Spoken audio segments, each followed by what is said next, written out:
Hey, so what exactly is Kris? We can't really ask who is Kris because we already know who they are and details about their human identity, but not much else. Hi, I'm Uni and I wanted to suggest an interesting theory and question I had about Deltarune with the public. I'm also literally drafting the script at 3 AM because Deltarune has not left my mind for the past week, so please bear with me and I hope you guys enjoy.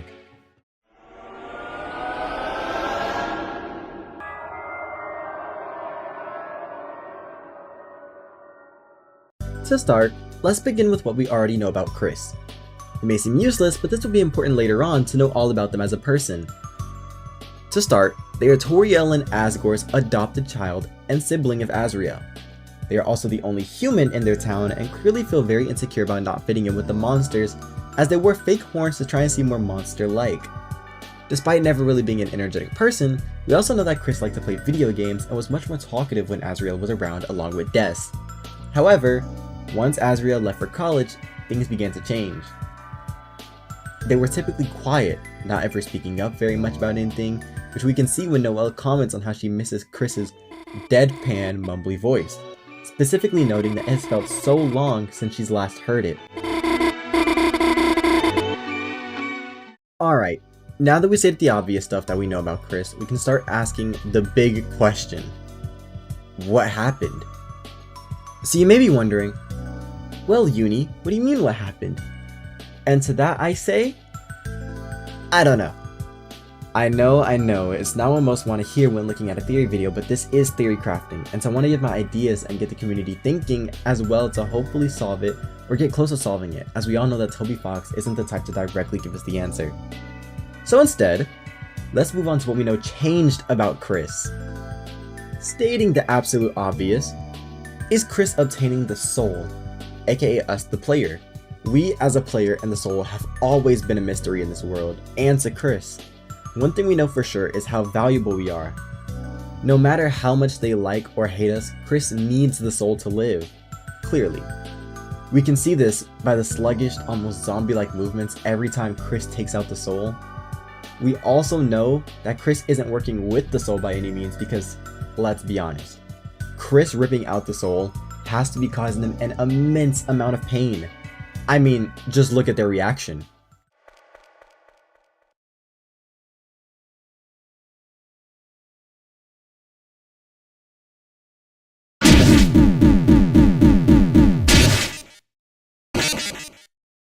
Yeah, exactly. But clearly their goals lie further and they can't let the soul intervene in that. We also know that Kris needs the soul to live because at the start of chapter 5 we witness Kris climbing back through the window. Kris looks winded, half dead, and their body is literally decaying. Their skin turned green and they crawl across the floor and force their hand into the cage to put the soul back inside them.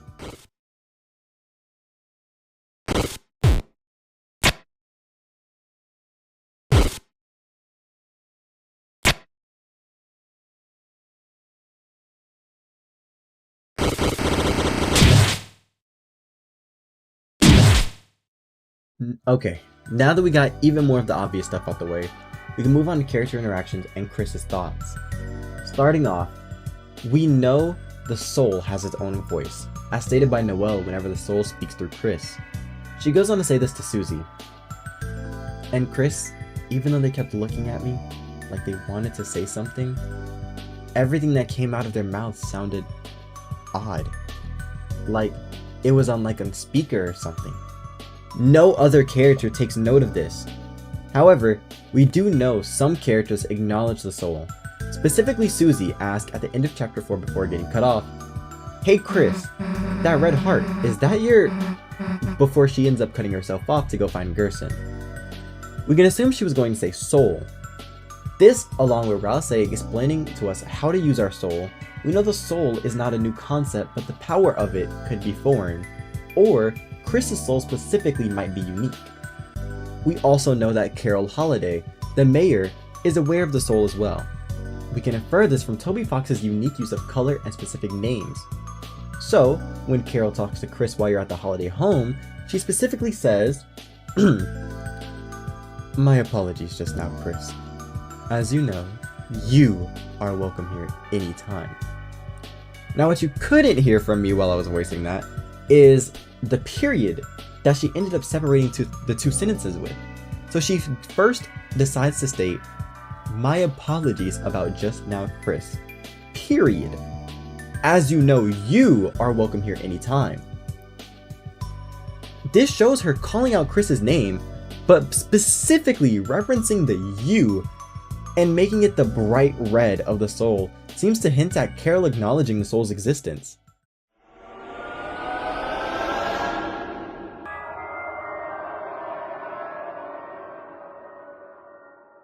Alright, pause. I know this is a lot of information to think about and cover, but that is just about what we currently know. I wanted to state all of this first and lead on to my actual theory. Drumroll please. Here I come, San Francisco! Kris is dead.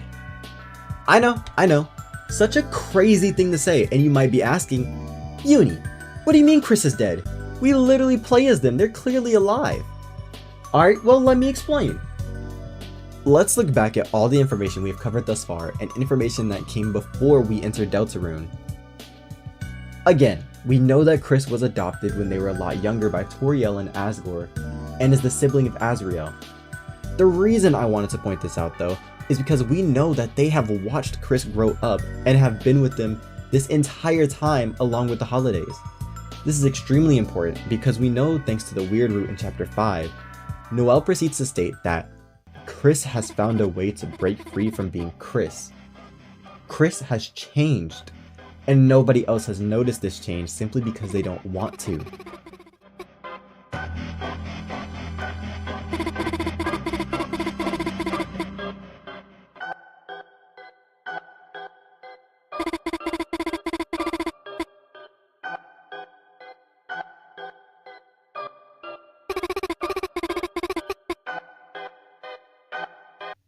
We know that this change is because of us, the soul. We're guiding Kris's actions. But think again, being away from us starts to take a massive toll on Kris's body. This right here is where my questioning started to come in. If Kris needs the soul to live and function, then why didn't they have us before? And where did we, the soul, come from? I mean, think about it. Kris has grown up this entire time normal, just being Kris.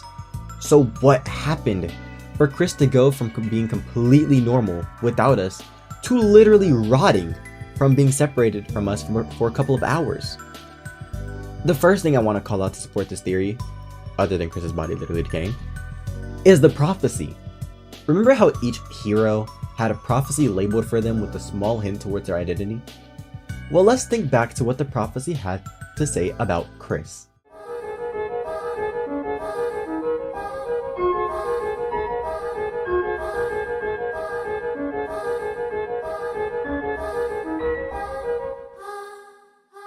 Did you catch it? The first hero, the cage with human soul and parts. Right there. That ending part right there is what really stands out to me. It's like an itch in your brain you can't scratch because it felt so strange to hear. Specifically, the fact that it said "and." I wonder, and hear me out, if maybe the cage in the prophecy is Kris and the soul. With the soul obviously being the human soul and Kris being the human parts. I know that sounds kind of weird because obviously Kris would be the human, right? But let me explain. We know two facts about the past and the future. First is that some type of tragedy happened in the past, which we know is about death. We know this because of what Asgore states in chapter 5, that maybe he can prove himself about what happened back then.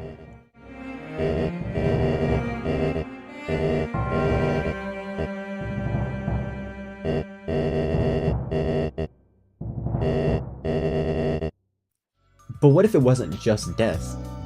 I mean, think about how determined Kris has been so far to help the knight. Which, of course, we aren't sure is Des, Carol, Rudy, or could be an amalgamation of Kris and Noelle. I mean, there's so many theories about it. But what we do know is that Kris is determined to help them throughout all of this, despite their roles in the prophecy about the roaring. So what if it just wasn't something that happened to Des, but something that also happened to Kris? We also know in the future, because of the prophecy, that something tragic will happen, and a final sacrifice will need to be made to fully prevent the roaring.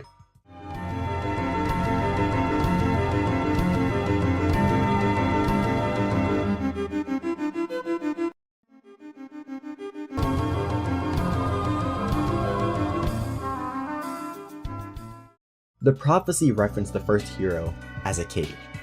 Think about it, a cage made to contain something. So what if the final sacrifice is just that? The cage, Kris and the soul being made to contain the roaring, or perhaps act as a barrier of sorts. All jokes aside, it really could be the barrier, knowing the connection between the drawing in Stan's drawer and the drawing we just gave him in this chapter.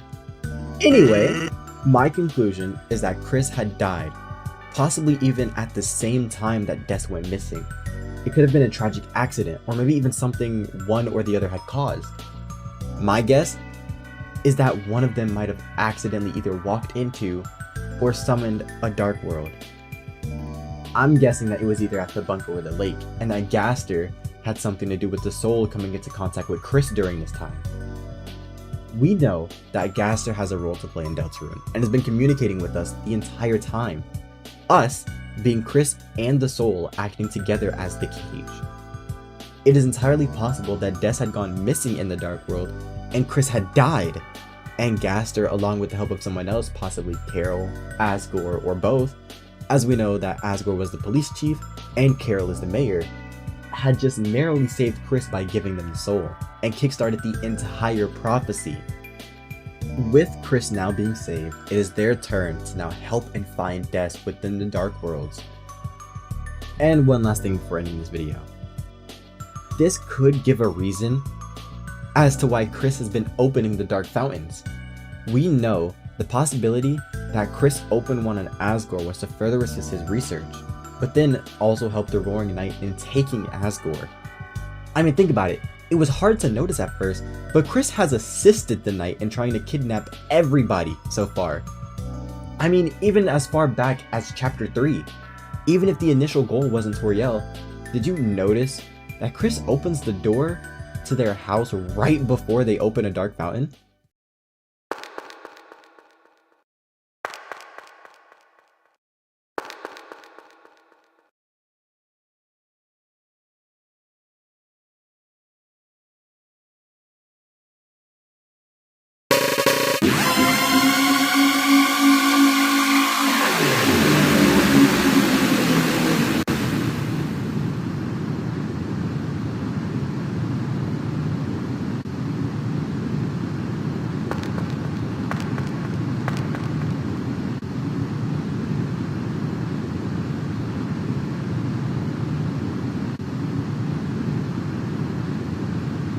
Did you also notice that they slashed the tires on purpose for Toriel to call the police, not to keep them home? This is clear evidence that the main target was Undyne the entire time. They wanted Undyne to see the dark world and go inside. They wanted the Roaring Knight to kidnap Undyne. Okay, I finished off the recording, but I know I said one last thing, but this is actually the last thing. The last thing I wanted to point out was that, am I the only one who's noticed that Kris is the only one who literally changes skin color in the dark world too? Like, I mean, they literally turn blue. Like, I would say shading or shadows or anything like that, but like, first off, they turn green at the beginning of chapter 5, but in the dark world, they're blue? I mean, look at every other character. Susie, Toriel, Asgore, Noelle, Birdly. No one else that enters the dark world does that, except for Kris. I just thought it was a little interesting to question. Anyway, that's all for me.